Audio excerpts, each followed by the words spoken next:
Olá, meus amigos, que Deus abençoe a todos vocês em nome do Senhor Jesus, abrindo-lhes o entendimento para que possam compreender a palavra de Deus e colocá-la em exercício.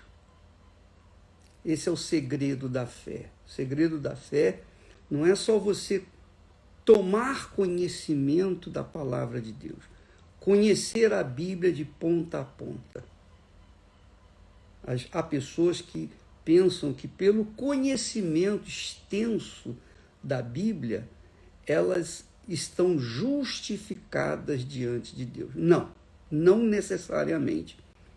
Porque ninguém conhece mais a Bíblia, claro, do que o autor da Bíblia, que é o Senhor e Salvador Jesus Cristo. Mas, além dele, o diabo também conhece a Bíblia, de ponta a ponta.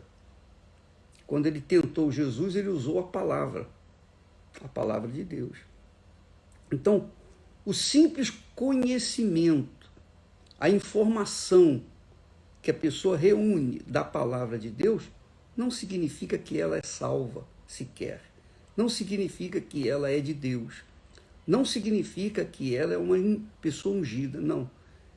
O conhecimento da palavra de Deus é extremamente importante para que a pessoa deixe de ser ignorante com respeito às coisas divinas. Porém, se não houver exercício, se não houver prática do conhecimento da palavra de Deus, de nada adianta os conhecimentos bíblicos. É por isso que muitas pessoas, teólogas, estão se matando.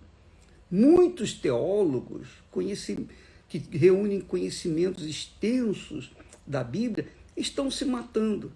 Por quê?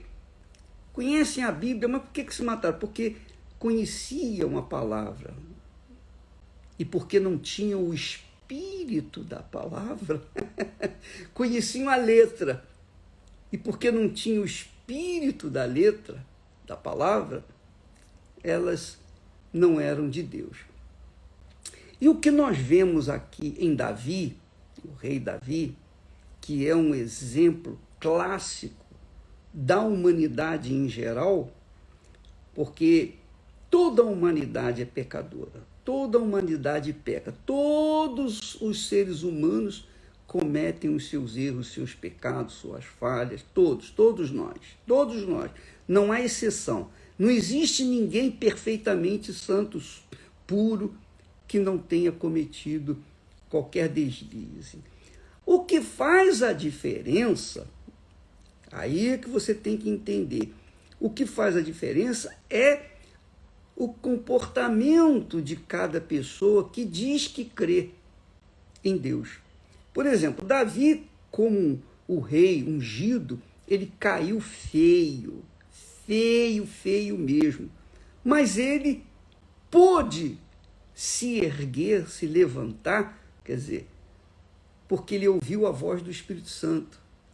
Ele se convenceu, porque é o Espírito Santo quem nos convence do pecado. O Espírito Santo nos convence do pecado. Foi isso que Jesus falou, quando ele vier, quando o Espírito Santo vier, ele os convencerá do pecado, do juízo e da justiça. Do pecado, porque não crê em mim. O maior pecado da face da terra é não crer no Senhor Jesus. Então, crer não é conhecer a Bíblia. Crer é praticar a Bíblia. Se você conhece 1% da palavra de Deus, mas pratica esse 1%, então você é salvo. Se você conhece 100% da palavra de Deus, mas não pratica, você então se torna um pecador. Essa é a realidade. E o que nós vemos em Davi é que ele foi convencido pelo Espírito Santo que ele estava vivendo em pecado, que ele estava no pecado e caiu feio.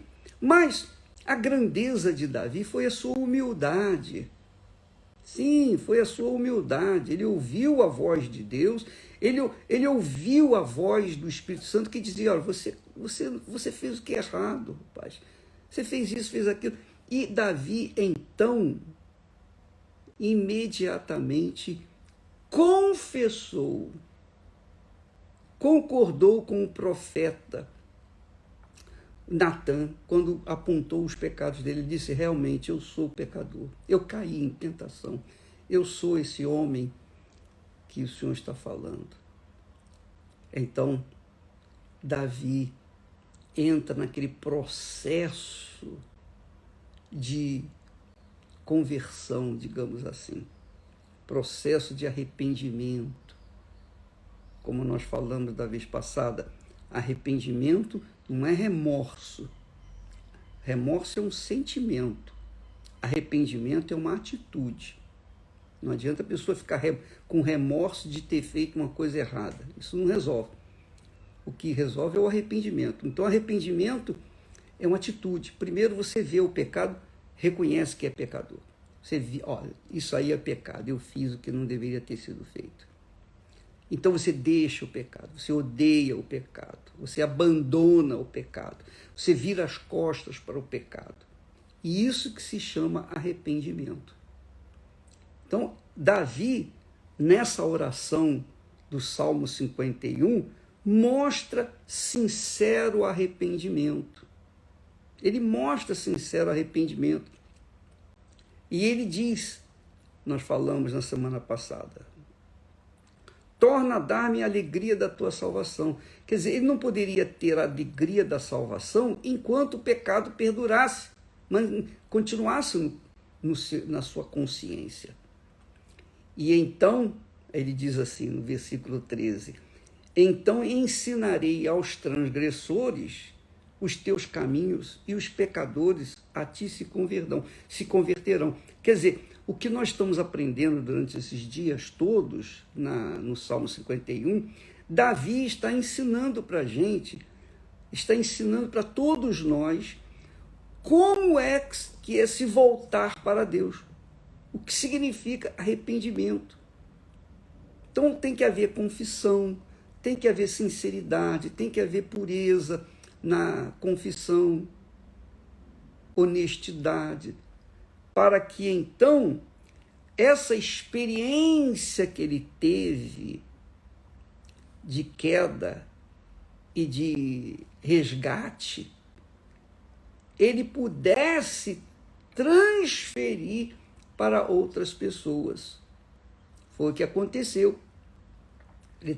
Nesse Salmo 51, ele transfere para as outras pessoas, para todos nós, a sua experiência.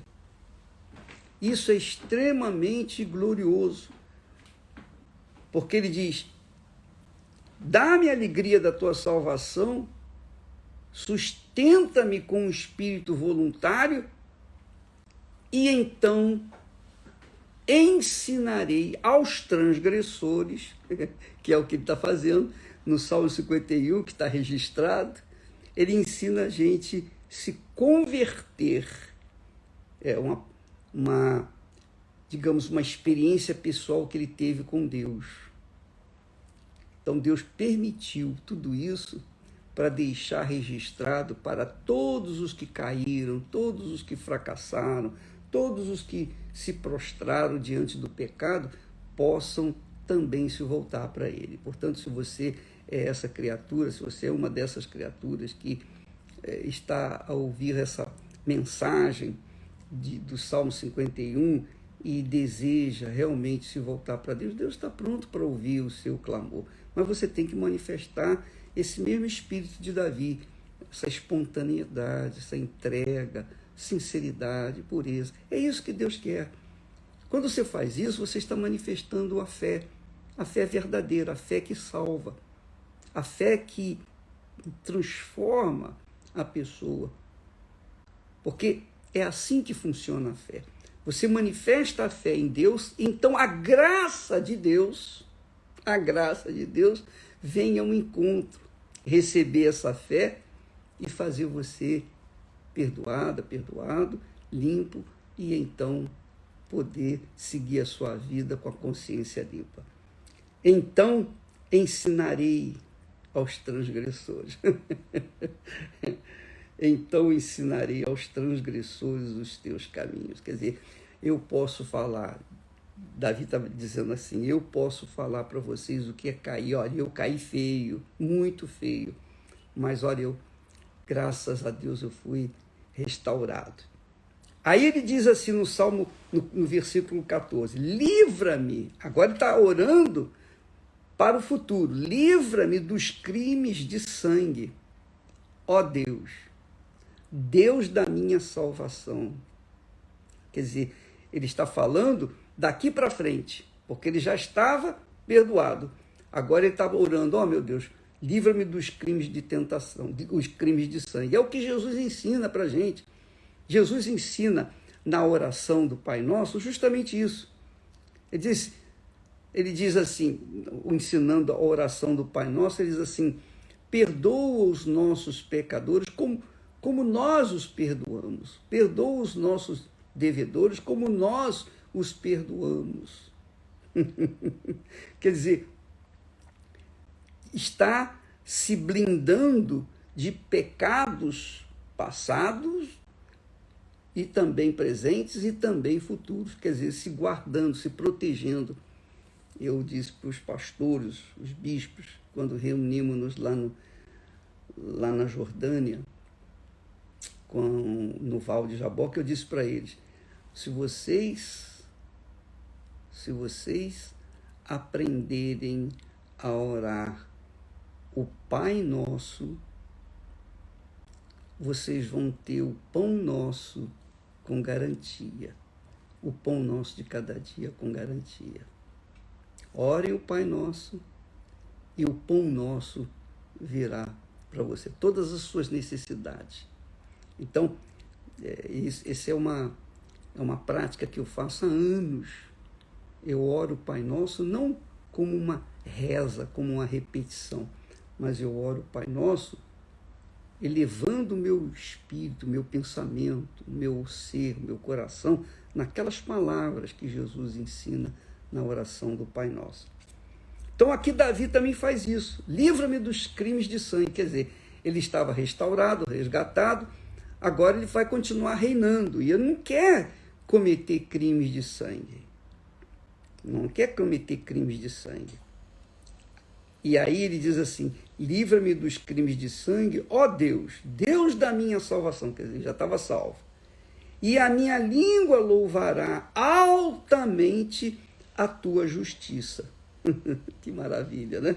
A minha língua louvará altamente, quer dizer, em som alto, a tua justiça. E você sabe que no período da lei, do Velho Testamento, os crimes de sangue envolviam a punição com morte física. Não matarás. Se matares, serás morto também. Era o crime de sangue. Olho por olho, dente por dente. Na lei de Moisés. Mas quando Jesus veio, trazendo a graça, a coisa se tornou mais difícil. Muito mais difícil. Porque só pelo fato de você odiar o seu irmão, você já está matando o seu irmão. Você vê que nesse período que nós vivemos, que é o período da graça, não há tolerância alguma com respeito ao pecado. Nenhuma, zero. Na lei, você matou, você vai morrer, pronto, você vai pagar o seu pecado. Você mata um animal, o animal vai expurgar o seu pecado. Sacrifica um animal, por isso nós temos o bode expiatório. O bode expiatório é o que espiava o pecado das pessoas. E as pessoas ficavam livres, porque o bode era sacrificado. Jesus tornou-se o bode expiatório de toda a humanidade. Ele expiou o pecado de toda a humanidade. Então, em Jesus, através de Jesus, e somente através de Jesus, você tem os seus pecados perdoados. Mas se você não tiver Jesus como Senhor e Salvador, então seus pecados se mantêm vivos. Então, No período agora da graça de Deus, que muitos crentes usam, a minha graça te basta, a minha graça te basta. Mas a minha graça te basta dentro dessa linha de pensamento. Se você odiar o seu irmão, você está assassinando o seu irmão. É muito pior do que você ter um bode para poder lá oferecer e ficar livre do seu pecado. A Bíblia fala sobre isso. O apóstolo João diz: qualquer que odeia a seu irmão é homicida, quer dizer, assassino. E vós sabeis que nenhum homicida tem a vida eterna permanecendo nele. Está vendo? Quer dizer, não pense que vivendo na graça Deus vai tolerar os seus pecadinhos ou pecadões. Não, ele não tolera o pecado. Então, se a pessoa odiar só pelo fato de odiar alguém, um irmão, você já é assassino. É a mesma coisa que Jesus falou. Se olhares para uma mulher com má intenção, você já caiu com ela, já se prostituiu com ela, já adulterou com ela, só em olhar. Veja que na lei era mais fácil se ver livre dos pecados do que na graça. Porque na graça de Deus, nós temos que ter sinceridade na nossa fé. A gente tem que ter sincero, a gente pode falar assim, Deus, eu perdoo, mas se você não perdoa do coração, se você não perdoa de verdade, se você não perdoa, então você continua no pecado. Isso é na graça. Mas na lei, no período da lei, a lei de Moisés, se você cometeu o pecado e ofereceu um animal, um sacrifício, pelo seu pecado, você está perdoado. E é simples, porque é mais fácil oferecer um animal em sacrifício pelos seus pecados do que você ter sinceridade, pureza, verdade, honestidade, integridade na sua fé. Porque a fé não é simples assim como muitas pessoas acham. A pessoa tem que ser sincera.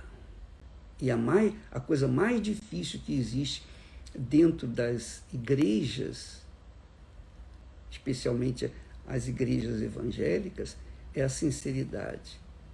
Você vê que Jesus encontrou nos sacerdotes, nos judeus, nos escribas,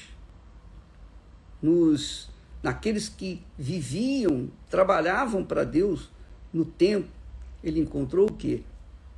Hipocrisia. E para estes, Jesus disse, ai de vós, raça de víboras. Jesus disse, ai de vós, raça de víboras. Raça de víboras. Jesus chamou-os de raça de víboras. E os condenou, está lá escrito, ao inferno. Já estão condenados. Já estavam condenados. Então não é pelo fato deles serem sacerdotes, terem um ofício dentro do templo, que eles eram livres do pecado do inferno. Não, eles carregavam um pecado ainda maior, porque eles faziam as suas ofertas falsas, achando que estavam ludibriando a Deus, enganando a Deus. Então, dentro das igrejas evangélicas existe muita hipocrisia, muita gente que se diz de Deus convertida, cristã, mas que odeia o seu irmão. Tem mágoa, guarda mágoa, etc. E o fato de odiar um irmão já é suficiente para ser condenado à morte eterna, porque está aqui escrito, qualquer um que odeia seu irmão é homicida. E vós bem sabeis que nenhum homicida tem a vida eterna permanecendo nele. 1 João 3,15. Então, minha amiga e meu amigo, Davi ensina a gente como se voltar para Deus, no Salmo 51. Como colocar o coração no altar, como se entregar de verdade, porque Deus é Espírito e conhece os pensamentos nossos, as nossas intenções. Ele conhece as nossas pretensões. Ele conhece as profundezas de cada um de nós. Não adianta eu falar para vocês uma coisa, mas dentro de mim ter outra coisa diferente que desagrada a Deus. Eu não posso esconder meus sentimentos, minhas profundezas, meus pensamentos de Deus. Eu posso escondê-los de todo mundo, menos de Deus. Muito legal isso, né? Então, quando uma pessoa é sincera, é franca, é transparente, quando a pessoa não usa dos seus artifícios, da sua sabedoria para tentar se justificar e coloca em pratos limpos diante de Deus, oh meu Deus, eu sou assim, eu sou errado, eu sou falho e tal, tal, tal, ela recebe o perdão porque ela manifesta a fé. Ela manifesta uma fé prática, uma fé que salva, porque ela está colocando toda a sua vida nas suas palavras. Davi colocou toda a sua alma, todo o seu coração neste Salmo 51, o Salmo de salvação, o Salmo que ensina a gente a voltar à comunhão com o Deus Altíssimo. Muito importante isso. Aí ele diz assim: abre, Senhor, os meus lábios, e a minha boca entoará o teu louvor.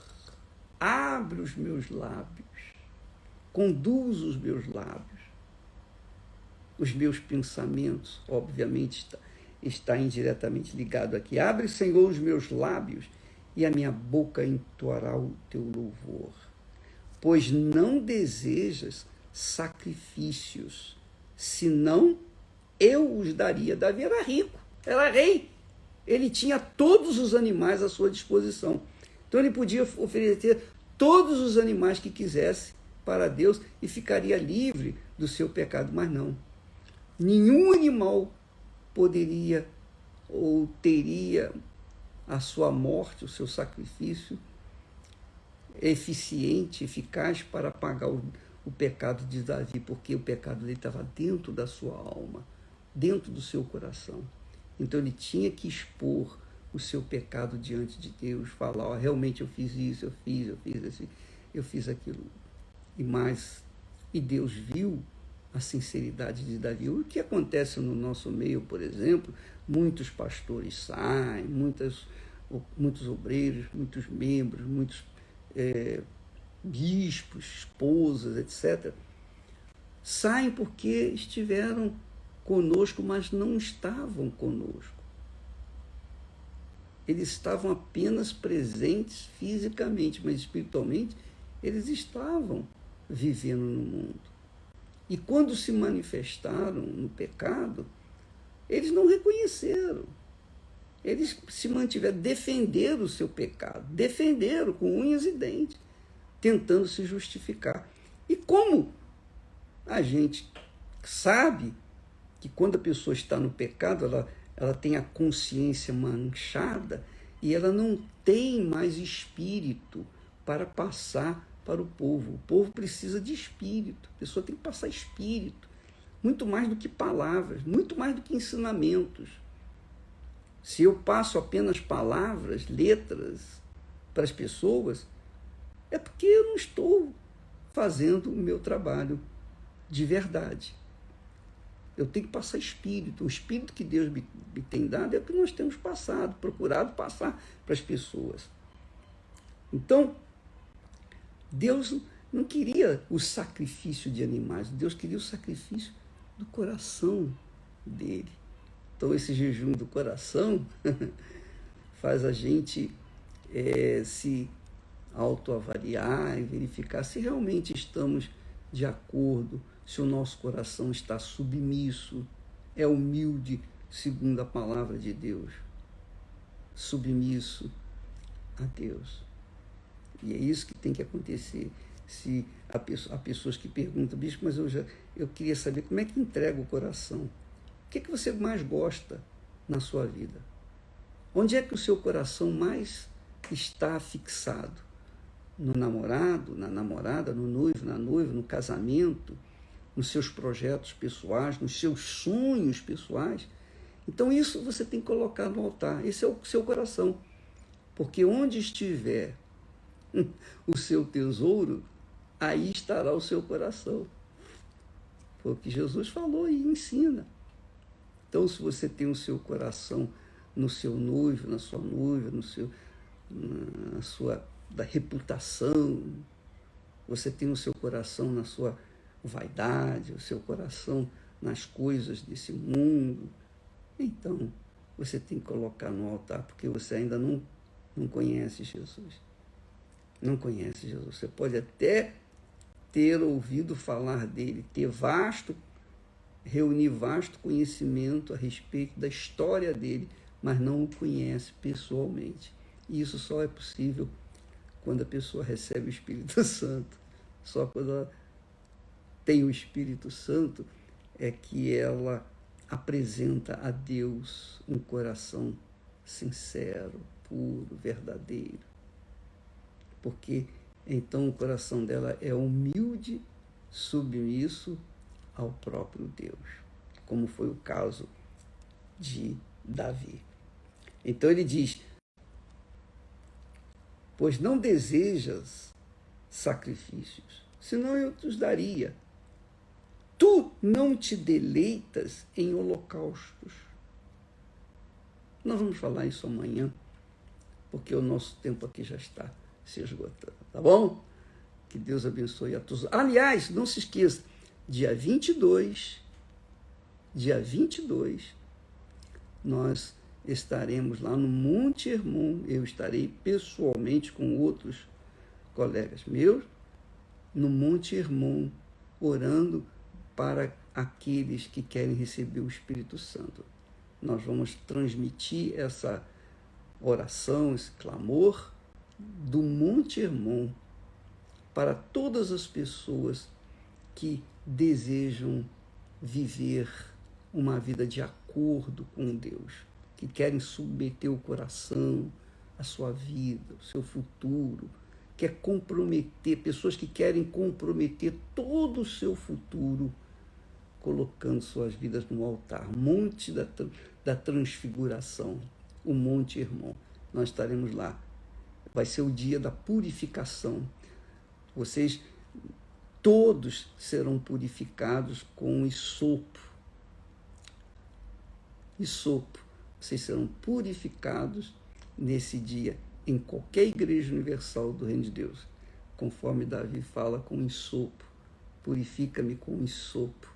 Nós estaremos purificando aqueles que creem. No dia 22, o jejum de Daniel termina no dia 21, no dia 22, então, vem a purificação geral de todo o povo da Igreja Universal, de todo o povo que crê, não é só da Igreja Universal, todo o povo que crê. Então, nesse dia, nós estaremos fazendo a oração em seu favor para receber o Espírito Santo. Deus abençoe em nome do Senhor Jesus. Amém.